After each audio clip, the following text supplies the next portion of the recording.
you need a tourniquet.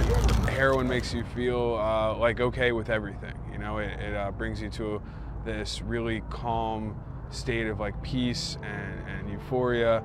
It makes you feel safe. All right, man, well, you stay safe. You have a good night. Appreciate what you're doing, George. Thank you. First time doing opiates, I was, you know, excited about life. Of course, that eventually gives way to the desperation and getting sick and having withdrawal symptoms. George began using drugs at age 13.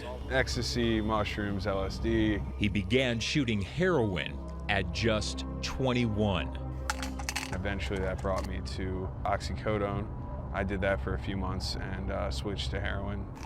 Painkillers, he says, opened the floodgates to heroin. George began chasing the high. The days where you felt withdrawal symptoms, it was hard to get out of bed. It was hard to get to a job or a class. These are pictures of George when he was using. He eventually crashed and burned.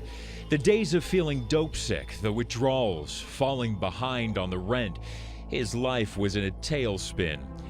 This is a selfie George took on a plane with a one-way ticket to rehab. I didn't have an intensely hard life. I didn't have, you know, I didn't grow up in poverty. I didn't get beaten as a kid. My parents were wonderful. My family was wonderful.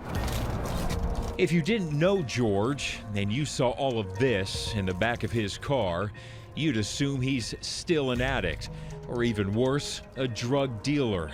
But George is on a mission to keep heroin users alive. George is 2 years sober. He's part of a harm reduction team called Shot in the Dark.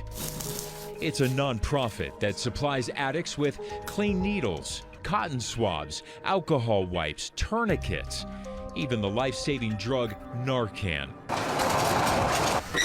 In Arizona, it's illegal to carry and distribute these supplies.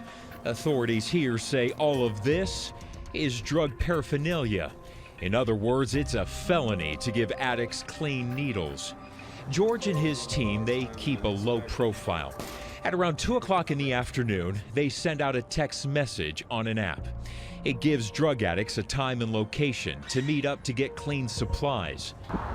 So we followed George to an empty parking lot in the East Valley. Yes.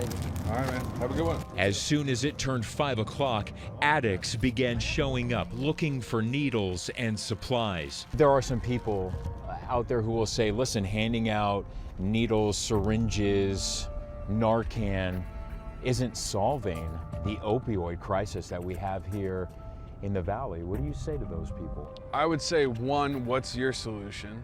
George and his team, they're not trying to get these addicts into treatment.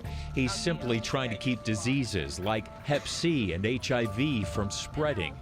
Since the opioid epidemic began in 2010, the number of Hep C cases has tripled. The amount of money that you could save by not having these people go to hospitals, not having them, you know, having to go into surgery. George volunteers hours a day, several nights a week, handing out clean needles and tourniquets. He's the last person you'd ever see judge these addicts. He's one of the lucky ones. How's life for you now? Oh, it's sweet. I'm a car owner for the first time. I haven't had to break a lease in 2 years. I haven't had to, you know, end up in handcuffs. I haven't had to end up in the hospital or a psych ward or an institution in 2 years.